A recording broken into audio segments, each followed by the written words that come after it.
All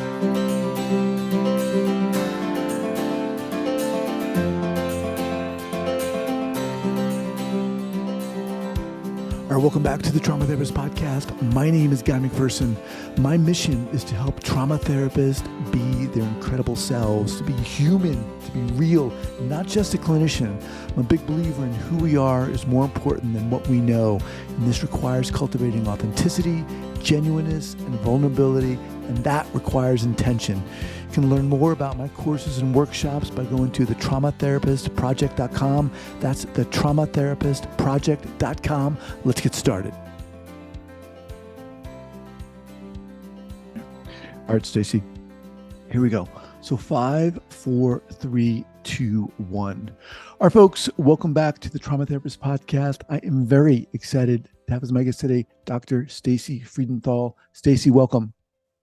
Thank you. I'm happy to be here. You're welcome. So Stacey is a suicidologist. Her work focuses on all things suicide, helping people stay alive and want to stay alive, guiding loved ones through grief and healing if the worst happens, and teaching students and professionals how to do all of that as well. She has 2 books out. The first is called Helping the Suicidal Person, Tips and Techniques for Professionals. And her most recent book is called Loving Someone with Suicidal Thoughts. Stacey, welcome to the podcast. Thank you. Thank you for having me. So I'm really excited to talk to you. But before we dive in here, share with the listeners where you're from originally and where you are currently. Sure. I grew up in Houston, Texas, but I'm not considered a native Texan because I was born in Connecticut, even though we moved before I was a year old. And seriously? Seriously. Are you made to realize that every day that you're yes. When you live in Texas, you are. Especially of all places for me to have been born, it was Connecticut, which meant I'm a Yankee. Right. But without any of the benefits of having been a New Englander. And but now I live in Denver, Colorado, and I've lived here since 2005. Okay. How did all this start for you? Do you mean how did I become a suicidologist? Yeah. Or how did I first get interested in it? Both. However you want to answer that. How the heck are we talking today? How the heck did I become a suicidologist, which many people don't even believe is a real word. Yeah. So, but the Oxford Dictionary says it is, so I'm going with that. Well, I mean, there's personal and professional reasons. Personally, I myself have had suicidal thoughts in the past, and starting at a pretty young age. The earliest diary I have where I talked about it, I was 12 years old and having thoughts of killing myself. And then I grew up in Texas at a time when, well, I mean, in my high school years, there was a suicide cluster happening in Plano, Texas, which was about 4 hours away from us, but it was constantly in the news. And so I was always aware when there was another suicide because, you know, part of the media is, I don't know if you know that song, Dirty Laundry, that they like to report bad news. So I was always aware. And then suicide started happening in our city that I was aware of. And then in a 5-day period in high school, 2 people I knew died by suicide. Oh my God.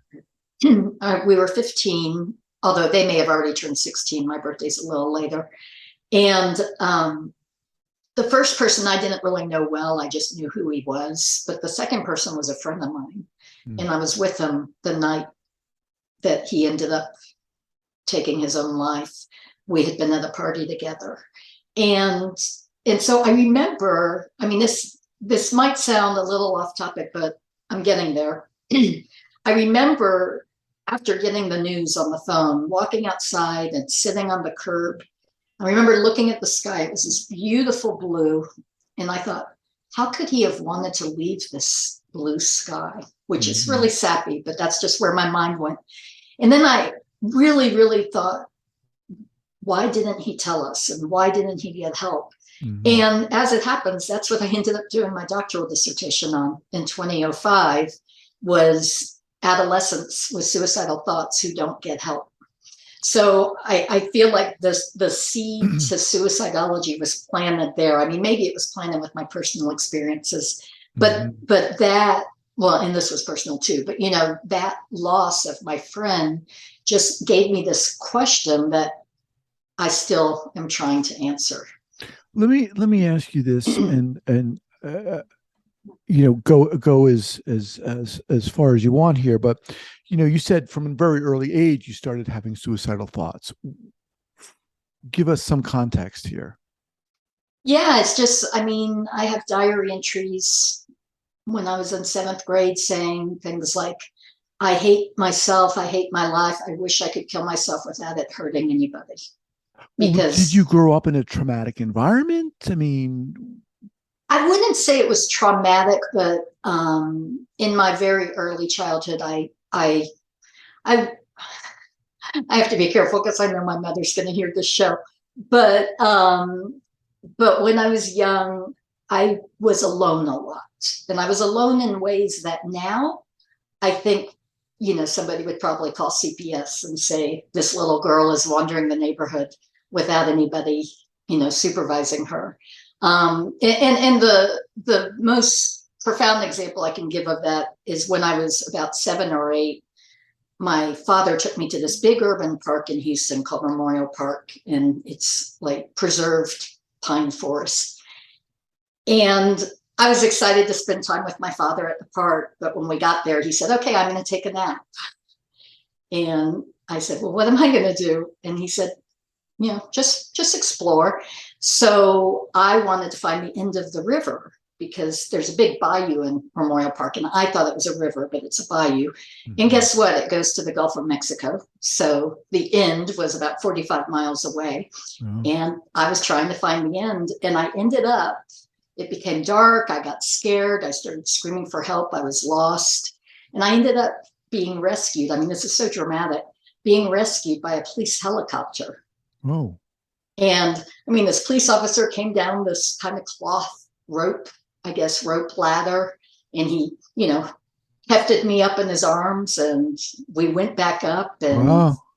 they took me on a ride with the door open. I was terrified. The door to the helicopter was open. And tell you what, that cured my fear of heights that I had until then. Exposure therapy. Yeah. And then, I was transferred to one police car and then to another, and we were looking for my father. And they put out, what now I know is called an APB. And, the officer was on the radio describing the car, and he was on the other side of the intersection. And I said, "Oh, there he is. There he is." And so in the middle of the intersection, we pulled up, and my father rolled down the window and he said, "Officer, I can't find my daughter. She's been gone for hours." And Hmm. it was a very dramatic time, but I think Hmm. it also captures like that.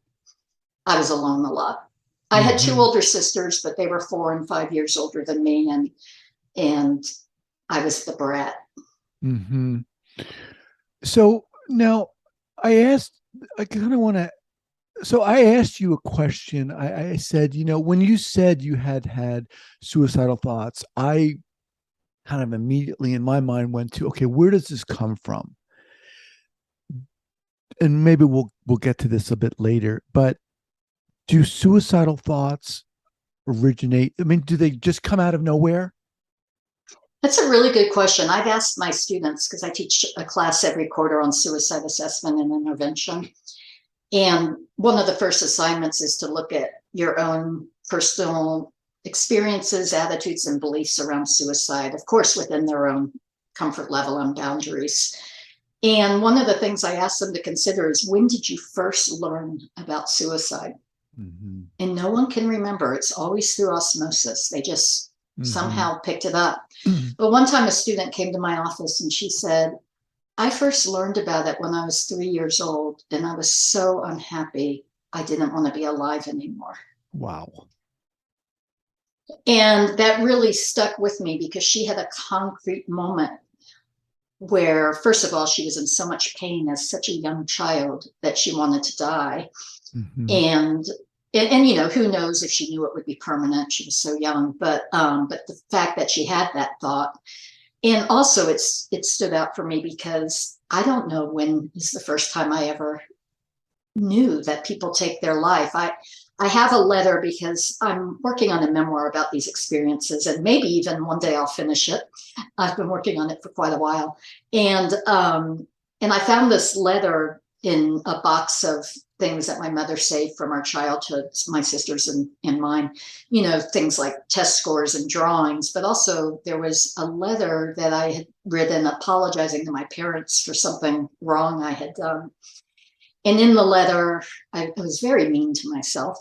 And one of the things I said was, if I don't get better, because I was, in hindsight, I had ADHD, I was hyperactive, and I was diagnosed later, but at the time I didn't know that was what was happening. It would have helped if I had known, because then I could have known that there was an explanation, but I was very hyper, really hard controlling my activity.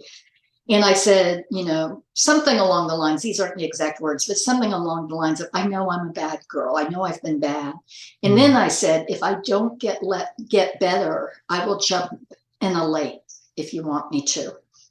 And I don't remember writing that letter. I mean, I've got it, but I don't remember. But I think that may have been me saying, I'll kill myself, because jumping in a lake, like to say, I'll jump in a lake if I don't get better. I loved swimming. Right. I wasn't saying, hey, I'll go and have a good time swimming in a lake. And I think that may have been the first time that, or at least the first time I have evidence of, in terms of, souvenirs, or not souvenirs, but, artifacts. So how did you get to the point where you began studying this, where you wanted to study this? Yeah, I mean, I had this probably unhealthy fascination with suicide for a long time. I think really ever since my friend had died. And then I started experiencing depressions young, probably around 12 when I first wrote that in my diary. But they kind of got worse every year. And I would think about suicide a lot without intent, but I would think about it just about wanting to do it, or how I would do it, or what I would say in the note. And I mean, later a therapist said to me, "You're obsessed," and I think I really was a little obsessed. And now I have this line I just wrote recently in working on my memoir. Because now I'm considered an expert in what we know about suicide. Of course, nobody's an expert in what we don't know, but people have called me an expert. And I wrote down, what is expertise but obsession plus an advanced degree? So I think, now it's like sublimated. It's become a healthy obsession in terms of I'm trying to help other people, and I'm learning as much as I can to help my clients, to help my students, to help my readers. But you asked me, when did I first start studying it? Yeah. How did you get to the point where you're like, I want to study this. I want to really study this. Yeah. For real study it. Well, I was a journalist first, after college. And then I volunteered at a suicide hotline, and this was after I had become suicidal, and I had actually made a suicide attempt earlier in the year. So like in January, I had made the attempt, and then that fall, I volunteered at a suicide hotline, and my therapist wouldn't give me permission. So I didn't tell them. They said, if you're in therapy, you need your therapist's permission, and he wouldn't. Oh, wow. He thought I was too fragile. But I really wanted to, so I just didn't tell them I was in therapy. And I was worried because, I had been very suicidal very recently, but that was when I discovered something that, I mean, I said this in an interview recently, and I realized later it sounded really arrogant for me to say I have a particular gift, but it's for something that isn't that big of a deal. But I have a gift for compartmentalization. And it was really amazing to me that working on the suicide hotline, I could be with a client, not a client, a caller. I could be with a caller on the line and be fully present with them. And in being present with them, I was sort of outside of myself, if that makes sense. And I mean, really, I think that working at the hotline that involved, and now as a therapist, that those involve some of my most intense moments of mindfulness. And I've meditated, Right. but Right. meditating, my mind wanders a lot more than when I'm really focused on what the person is saying. Right. So I volunteered at that hotline, and around that same time, I was needing to change careers because I had developed carpal tunnel syndrome and I didn't like journalism. There were parts of it that seemed exploitive to me. And so I went to school to get my MSW, but I didn't know what I was going to do. I wasn't sure that I wanted to be a therapist. I wasn't sure I had the fitness to be a Mm-hmm. therapist and the mental fitness. And then, but I worked at another counseling line, and this time not as a volunteer, but as an employee throughout my grad program. It was at the University of Texas Counseling Center. They had a 24-hour hotline. And I just really, that work just has been very fulfilling for me. It's very, I mean, to me, it's very precious. Mm-hmm. It's like I mean, this is going to sound really perhaps overwrought, but what a sacred honor to be able to be present with somebody in a moment of profound suffering for them. Like Right. I I, agree. Yeah. and Let me ask you something. So you said you had made an attempt.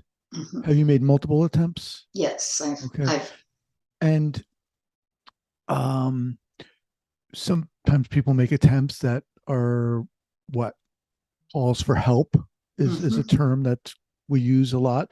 Where were you on that spectrum and continuum of intent?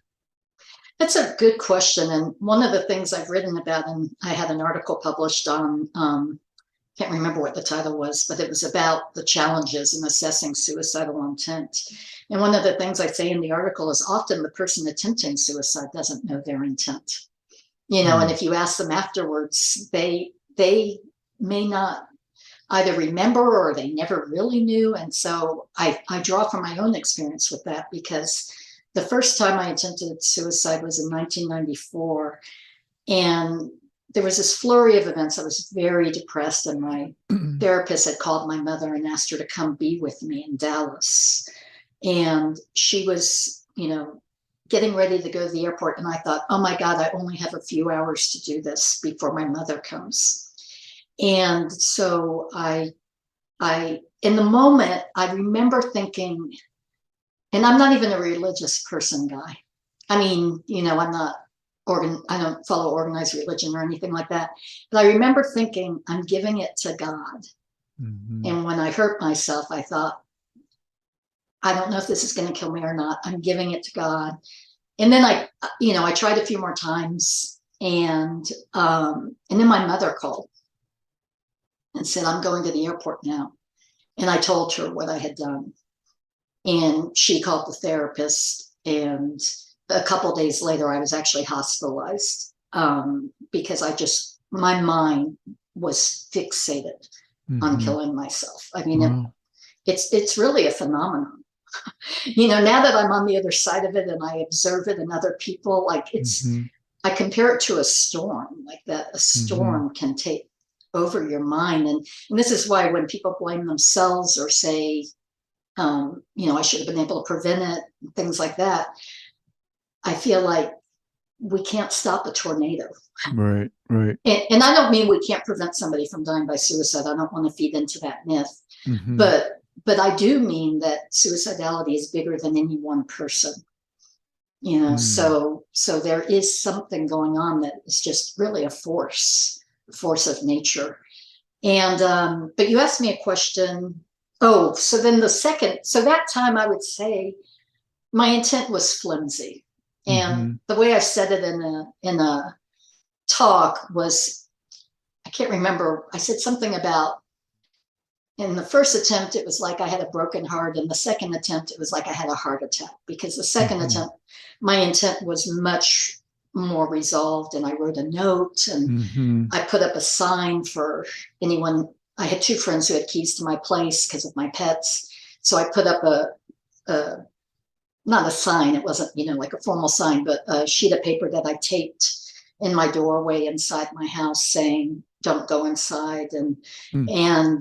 And then I made an attempt and stopped because my physical survival instinct took over, because what I did involved not being able to breathe. And I was just laboring so hard to breathe. And I just kind of had this aha moment of, oh my God, I'm gonna die. Like I had this almost like reconnection with reality of, what am I doing? And so then I rushed to undo what I'd done so that I wouldn't pass out, because I was seeing black. And obviously I survived, but I look back on that. And even talking with you about it now, I'm thinking about it, like I think I couldn't have intended it that much. Mm-hmm. I had a dog and a cat in my apartment with me. Right. And I couldn't have done that to them, but I did. So I don't understand. Like, I still don't understand it. It was 30 years ago. Who commits suicide? What do you mean? Who dies by suicide? Who dies by suicide? Oftentimes when we're talking about topics of mental health, it's very difficult, if not foolish, to generalize. And yet, with suicide, there's an outcome, right? There's one outcome. So, do people who successfully commit suicide, are there commonalities there? There are, there's research, there's commonalities that have been found in research. And one of the biggest commonalities, and it's almost obvious, but is they use a firearm. And I don't mean this as advice to anybody. Please don't misconstrue what I'm saying. Yeah. But this is why it's so important to keep a firearm away from anybody, as much as you can, away from anybody who shows warning signs. And even people who don't show warning signs, even people who don't have depression, people who don't have mental illness, are at higher risk for suicide if there's a firearm in the house. There's been research that's controlled for all these different factors. And just having a firearm in the house increases suicide risk. Along with that, do most people, or everyone who commits suicide, are they depressed? Are they hopeless? Are they helpless? They're definitely not all depressed. There's new research that's come out in recent years that shows that fewer people have mental illness when they die by suicide than we knew, or than we thought. It used to be said that 90 to 95% of people who die by suicide have mental illness. And now you'll see studies that say more like 50, 60, 70%. And of course, someone could have a mental illness that's not been diagnosed and nobody really knew about. So we have to look at those statistics critically. Right. But I think for some people, there's not mental illness. There's abject misery, for some people, that their living conditions are so hard and painful that they can't see getting through it. Right. I mean, this might seem obvious, but people who are happy are not committing suicide. Exactly. Right. Okay. What are some of the warning signs? Well, definitely the ones we hear a lot about, like, people talking about suicide, making jokes about suicide, making statements like, nobody would care if I wasn't here, or, what's the purpose of living? Statements like that. People expressing that they're a burden to other people. And then, the obvious ones like just outright depression or psychosis, addiction. Those are all, especially when they're active, like active psychosis and worsening addiction can be warning signs. Trauma, loss, grief. And there's also, we can probably all cite some celebrity or somebody we know who died where it was utterly shocking, and the person didn't seem to give off any signs. Right. So that's part of the the burden and the mystery of suicidality. And there's a difference, right, between having suicidal thoughts and, wanting and having intent too, right? And that's Yes. part of the assessment process. Talk a little bit about that. Well, not to get geeky on you, but No, you I can mean, get geeky. That's what we do here. okay, I'll get geeky. So 14 to 15 million people in the United States seriously consider suicide every year, according to, Wow. yeah, yeah.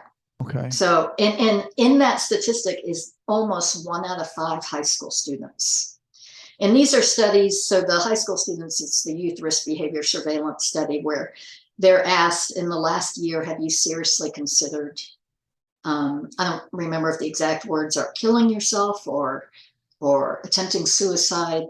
But it's directly about suicide. It's not hurting yourself, which Mm-hmm. is a much broader construct. Right. And I think in the most recent one, it was 18.7% of high school students said yes. And then for the adults, the study is the National Survey on Drug Use and Health. And so, obviously they don't interview everybody, but they extrapolate that from the percentage who said yes, that it's this many million Americans. I think the NSDUH, don't quote me on this, but I think it's around 11 to 12 or 12 to 13. And then adding on the high school and adolescents, it can go up to 14 to 15 million. And so at the same time, almost 50,000 people die by suicide. And so what that means is 99 every year. Yes, in the United States. 50,000 people. Yeah, I think it's about 47,000 something was the last statistic, 47,000 and some hundreds.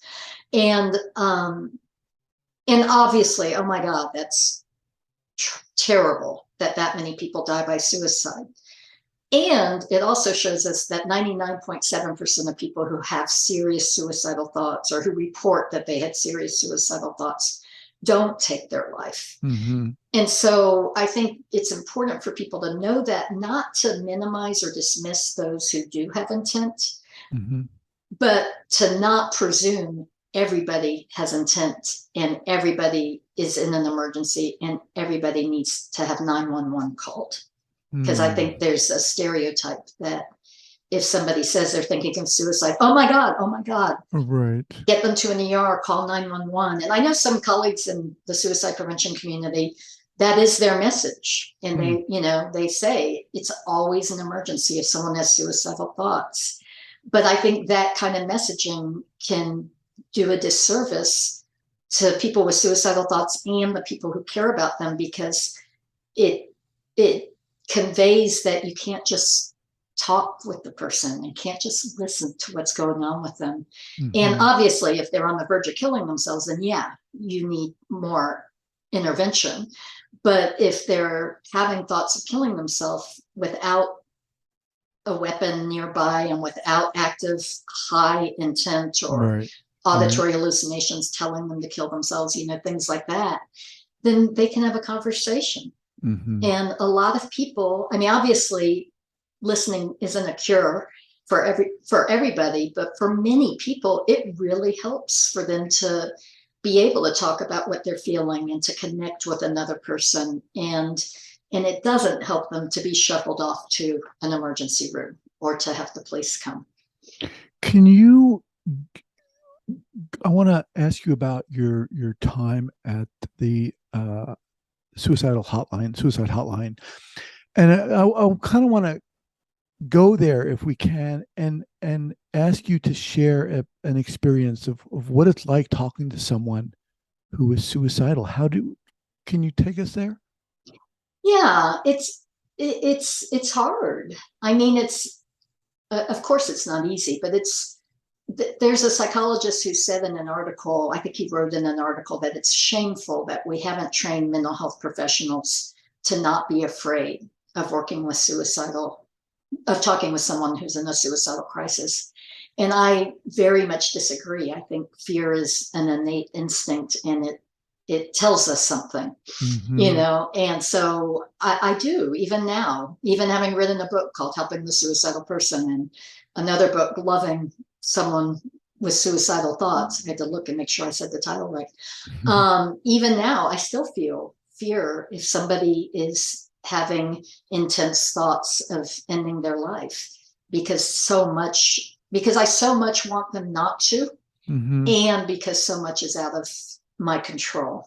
So it's a balance between doing everything I can, but also knowing that ultimately I can't do everything. I'm going to do everything I can to try to help this person get through this crisis and Mm-hmm. get to that other side where they're like, where they don't have to come close to dying to Mm-hmm. want to live, um, Can can without. you give us a specific example of someone you talked to and what it was like? What did they say? You get on with why are they calling you? What do you say when you get on the phone with them? Yeah, yeah. That's a good question, because some people feel like, well, if they're calling, then obviously they don't want to die. But I've had more than one experience in the past, not face to face, not face to face, but when I was working phones, I had more than one experience where somebody called after they had overdosed, and the overdose altered their consciousness enough that a part of them reached out for help, Mm. even though another part of them didn't want to. And in fact, this isn't from my hotline days. This is when I was in the hospital. I met somebody who I'm still very dear friends with, and she attempted suicide multiple times and was really, really in a bad place. In fact, she's the person where I first had the realization of she might kill herself. Mm-hmm. I'm going to do everything I can, but she still might die. And she had an experience while we were friends where her husband was asleep in the other room, and she overdosed, and she called the suicide hotline and said, I don't want to die alone. She said, I called because I took an overdose, and please, I don't need help. Don't try to talk me out of it. Don't try to talk me into going to the emergency room, but I want somebody to talk to before I lose consciousness. Mm. And the counselor said, okay, let's talk. And he was talking with her, and she was engaged in this conversation and getting more and more sleepy. And then there were red and blue lights and banging at the door. And the way she tells it to me is that she said, you called the police. And the counselor said, what did you expect me to do? And I love that story because it shows, well, I love it, but love is kind of a perverse word to use because it's also extremely sad, but it shows how the mind can get so distorted that you Mm-hmm. could call the police. I mean, you could call a hotline and expect them to not call for help. Right. And the suicidal mind. Recently, I talked with somebody who's has a teenager with suicidal thoughts, and their teenager asked their parents to help them kill themselves. Well. And so people can just get in a very irrational state of mind. And so when I would be on the phone with somebody in an actively suicidal place, oftentimes I was like, I remember one person who called from a motel and had pills in their hand, and basically I was just trying to talk them into letting me have someone come help them, Mm-hmm. whether it was their roommate or their RA. They weren't in the dorm, but they could have come. And ultimately, they gave me permission to call the police, to have an ambulance take them to the hospital. So, when it's very, very urgent like that, there's not as much space for. So tell me the story of how you came to think of suicide. There's more Mm-hmm. like, oh my gosh, this person is going to kill themselves in the next few minutes. What's What the can I do? goal of someone who works on the suicide hotline? That's a good question. It's going to vary. So I think the goal predominantly, of course, is to prevent suicide. I just Mm-hmm. read an article about the high rate of suicide among Indigenous people in Greenland. Hmm. Heartbreaking article. I don't know. Do you do show notes with your podcast? Because I Yes. can Yeah. send you the link. Yeah. It's from 2016, and And they had a woman interviewed in the article whose son had died by suicide. And she's an amazing woman. She's older. I mean, I think now she may be in her 70s or 80s. And she worked at a suicide hotline to try to prevent other young people from dying by suicide. And it took a huge toll on her. And their doctor said, this is too hard for you. It's, activating your trauma. You're in a continual state of stress. You need to take off for 3 months. Mm-hmm. And she did. And then she went back. And it just gives, and for a lot of people, and not just hotlines, but just in suicide prevention, for a lot of people, it gives meaning to what they've gone through to kind of do something good with it. Right, right. Stacey, I tell you, I mean, we don't have enough time. I could talk to you. I have to have you back. And I'd love to I'd love to have you back. I mean, this is such an important conversation, and I really value what you're doing. Let me just I want to share your book. Your most recent book is called Loving Someone with Suicidal Thoughts. And that's available. Go ahead. I was just going to say it has a subtitle, What Family, Friends, and Partners Can Say and Do. Okay. And this book is for whom?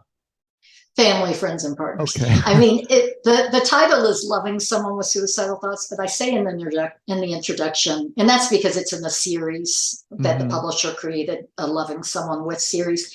But you don't need to love the person for the book to be beneficial. It's just if there's someone you care about, someone you know, and you don't know what to say, because so many people, they're like, what do I do? They don't know at all what to do.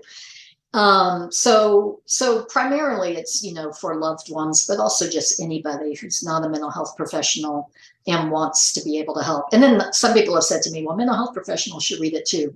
Perhaps, but my other book was for professionals.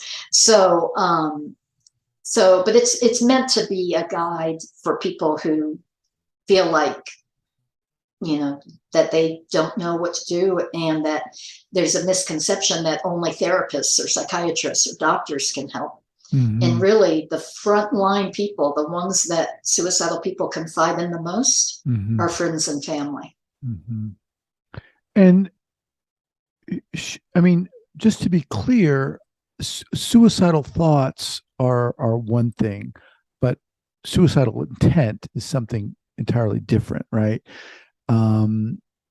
But again, we could talk. I want to continue talking about this at a later date. I'd love to have you back. What's the best way for people to get in contact with you? Sure. Well, they can go to my website, staceyfreedenthal.com, and there's a contact form there.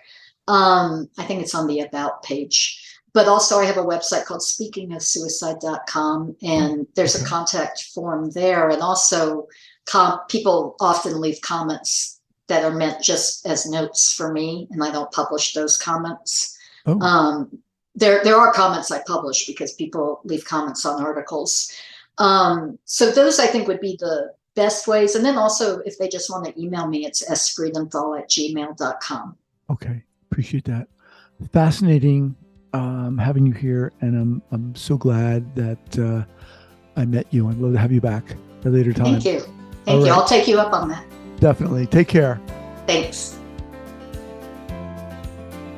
I want to thank you so much for listening to this podcast, and I want to let you know that I am very excited about my new podcast, The Right Now Project. The Right Now Project is about healing. It's about stepping into our own courage and authenticity and getting started or continuing along our healing process. We're all going through something, whatever it is, in this crazy life we're living. And the Right Now Project is about honoring that, celebrating that, and sharing our stories via the associated membership site. Check us out at therightnowproject.com, therightnowproject.com.